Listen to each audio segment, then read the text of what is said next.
राजते मुजरा भद्राई राजते. मुजरा छत्रपती शिवरायांना, रयतेच्या राजाला, ज्याच्या भक्तीला तोड नाही, शौर्याला तोड नाही, तो अथांग आहे सागर समान, त्याचे छत म्हणजे आभाळा समान. जो त्या सूर्याची शान, मराठी म्हणत ना जगदत्ता स्वाभिमान. काळीज आहे सह्याद्री, ज्याला शंभूचा अभिमान, महाराष्ट्राच्या देवऱ्यात त्याचं पहिलं स्थान. मराठ्यांचा जो भगवा आसमंत आहे, कृपावंत आहे, त्याचा वसंत आहे, त्याच्या कुशीतून स्वराज्याचं स्वप्न देखील उदयास आले. त्या राजमाता, राष्ट्रीय माता जिजाऊ मास आहे. परमुलकामध्ये राहून स्वराज्य निर्मितीचे स्वप्न पाहणारे स्वराज्य संकल्पक शहाजीराजे भोसले.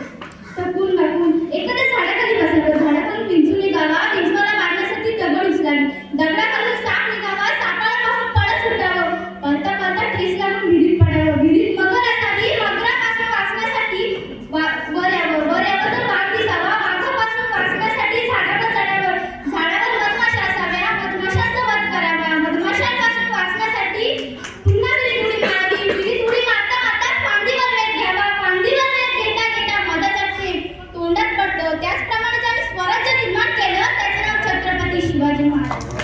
आणि पित्याने निर्माण केलेलं स्वराज्याचं फक्त रक्षणच केले नाही, तर पित्याने निर्माण केलेलं स्वराज्य 10 पटीने वाढवलं असं ते शंभूराजे म्हणतात ना. नियतीचे वाढीतपणा, पण परिस्थितीचे गुलाम बनू नका. म्हणूनच तर नाचू कीर्तनाची रंगी, ज्ञान दीप लावू जगी. कीर्तनाच्या माध्यमातून समाज प्रबोधनाचे काम करणारे सर्व संत तुकोबर आहे. शब्द हे शस्त्र समजून विद्वान बुद्धीचे अपंगातून आणि समाज प्रबोधनाचे काम करणारे सर्व संत तुकोबर आहे. शब्द तुकोबर आहे. शिक्षणाची गंगा सामान्य माणसाच्या घरापर्यंत पोहोचवण्याचं काम ज्यांनी केलं ते डॉक्टर कर्मवीर भाऊराव पाटील.